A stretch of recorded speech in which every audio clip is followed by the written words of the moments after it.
வணக்கம் friends, fat to fit ஜெர்னியில் இது நாள் 39. காலையில் லேட்டாக தான் இருந்தேன். ஆனாலும் இன்னைக்கு ஸ்குவாட்ஸ் மட்டும் ஒரு 30 ஸ்குவாட்ஸ் போட்டு குளிச்சு ரெடி ஆகிட்டு வந்து ஹேர் ஸ்டைல் ஃபிக்ஸ் பண்ணிருந்தேன். இந்தியன் படத்தில் வர மாதிரி விதவிதமான ஹேர் ஸ்டைல்லாம் வச்சு பார்த்துட்டு இருந்தேன். கடைசியில் ஒரு ஹேர் ஸ்டைல் தான் செட் ஆச்சு. அப்போ தெரிஞ்சிச்சு அது எப்படி இருந்தாலும் ஆட்டோவில் போகும்போது கலைஞ்சிரும்ட்டு. ஃபங்க் வளர்க்கலான்னு ஒரு முயற்சி. இப்போதான் அது கண்ணுக்கு தென்படுற அளவுக்கு இருக்கு. காலையில் பிரேக்ஃபாஸ்ட்டுக்கு 3 இட்லியும் நேற்று நைட்டு சேர்ந்த கலக்கா சட்னி தான் சாப்பிட்டேன். அது கெட்டு போயிட்டு இருக்கு. அப்போவும் அதை சாப்பிட்டு கிளம்பிட்டேன் வேலைக்கு. வேலை சரி எடுத்து போய் பார்த்தா தான் தெரியுது ஒரு நேச்சுரல் டிசாஸ்டரே நடந்திருக்கு அந்த இடத்துல. அதை அப்படியே பார்க்கும்போது அந்த இடத்துல அதே நீங்கள் யாருன்னா ஒருத்தர் இருந்திருந்தீங்கன்னா அப்படியே கதி கழிட்டு இருப்பீங்க.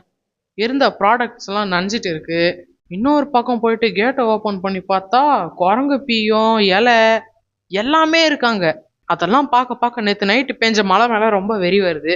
கருப்பாக இருக்கிற ஆளுக்கு மொத்தமாக குரங்கு பீ தான், அப்புறம் டஸ்ட்டு தான்.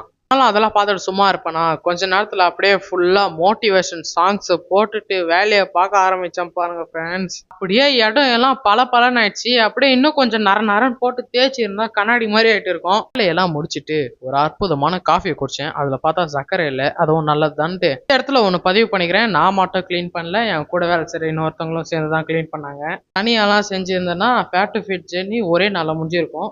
வேலையை முடிச்சுட்டு வந்து தெருவாண்டை இறங்கி பார்த்தா ஆப்போசிட்ல சிக்கன் ரைஸ் கடை. பார்த்தா ஒருத்தன் நின்றுட்டு இருக்காங்க. அப்படியே அவங்க கிட்ட பேசிட்டு ஒரு 1/2 hour கழிச்சு தான் வீட்டுக்கு வந்தேன். வீட்டுக்கு வந்த உடனே ஃப்ரெஷ் அப் ஆயிட்டு அப்புறம் என் டின்னருக்கு தோசையை சாப்பிட்டு டிஸ்கார்ட்ல தான் பேசின்னு இருந்தேன். அப்புறம் டிஸ்கார்ட் லிங்க் பயோல இருக்கு. பாய் கைஸ், நாளைக்கு பார்க்கலாம். அப்படியே ஒரு ஃபாலோ போட்டுருங்க.